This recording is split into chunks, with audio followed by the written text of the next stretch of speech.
Siapa sih yang nggak kenal Tuan Krab?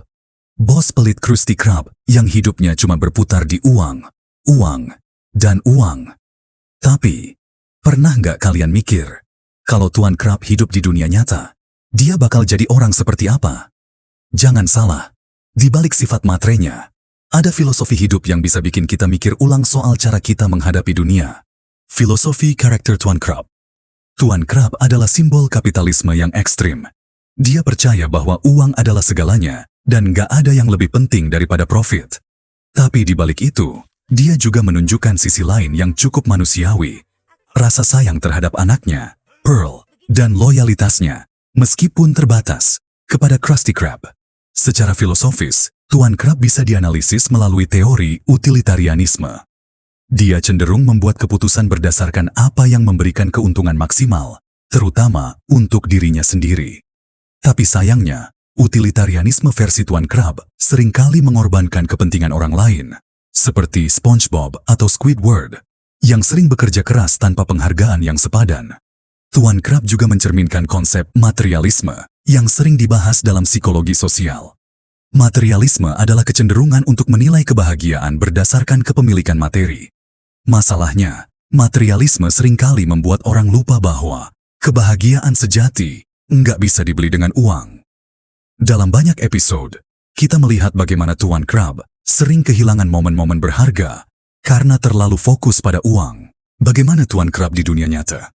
Kalau Tuan Krab hidup di dunia nyata, dia mungkin bakal jadi tipe pengusaha sukses yang dikenal pelit luar biasa.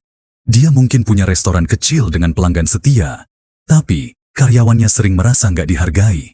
Di sisi lain, Tuan Krab juga bisa jadi sosok inspiratif buat beberapa orang, karena kerja keras dan dedikasinya dalam mempertahankan bisnis. Di dunia nyata, sikapnya yang serakah mungkin akan menuai kritik, terutama di era di mana transparansi dan kesejahteraan karyawan menjadi isu utama. Tapi, Tuan Krab juga bisa jadi pengingat pentingnya disiplin finansial. Dia nggak pernah sembarangan menghabiskan uang, sesuatu yang relevan banget buat remaja yang baru belajar mengatur keuangan. Pelajaran yang bisa diambil.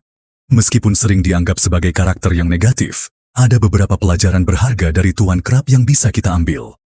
1. Kerja keras. Itu penting. Tuan Krab menunjukkan bahwa kesuksesan nggak datang dengan sendirinya. Dia membangun Krusty Krab dari nol dan selalu mencari cara untuk tetap kompetitif. 2. Hati-hati dengan materialisme. Fokus berlebihan pada uang seringkali membuat Tuan Krab kehilangan momen penting dalam hidupnya, seperti waktu bersama Pearl atau relasi yang lebih baik dengan karyawannya. Ini adalah pengingat bahwa kebahagiaan gak selalu soal materi. 3. Kelola uang dengan bijak. Meskipun pelit, Tuan Krab tahu pentingnya mengelola uang dengan baik.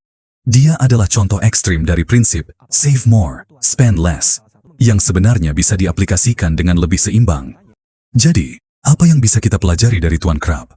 Dia mungkin kelihatan sebagai karakter yang tamak, tapi di balik itu, ada pelajaran penting soal kerja keras, keuangan, dan keseimbangan hidup.